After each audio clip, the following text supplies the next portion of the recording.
ខ្ញុំក៏សូមគោរពថ្លែងអំណរគុណចំពោះភ្ញៀវកិត្តិយសដែលបានចំណាយពេលវេលាដ៏មានតម្លៃចូលរួមក្នុងកម្មវិធីសុខភាពដែលប្រធានបទស្ដីអំពីវិធីការពារនិងការថែទាំជំងឺមហារីកជំងឺទំនោរផ្អែមនិងជំងឺរ៉ាំរ៉ៃ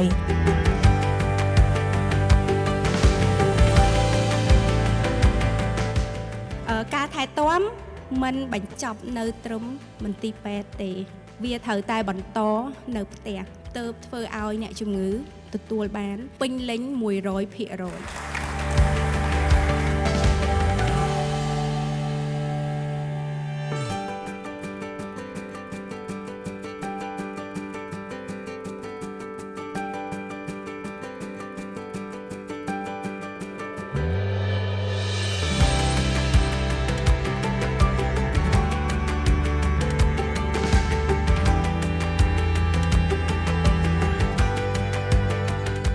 សេវាកម្មរបស់យើងគឺអ្វីដែលពាក់ព័ន្ធជាមួយបញ្ហាសុខភាពបញ្ហាជំងឺនិងការព្យាបាលយើងអាចពិគ្រោះជាមួយនឹងហាងសារិតាបានពាក់ព័ន្ធជាមួយនឹងការព្យាបាលលោកគ្រូដែលមកពីមន្ទីរពេទ្យ BRK Max និងមន្ទីរពេទ្យ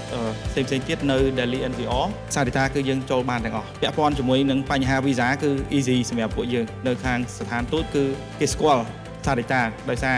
ក្រុមហ៊ុនសារិតាគឺជាក្រុមហ៊ុនដែលចុះបញ្ជីការនៅប្រទេសឥណ្ឌាពួកខ្ញុំនឹងរងចាំរាល់បញ្ហារបស់បងប្អូនដែលមានចម្ងល់អាចតាក់ទងបាន24ម៉ោង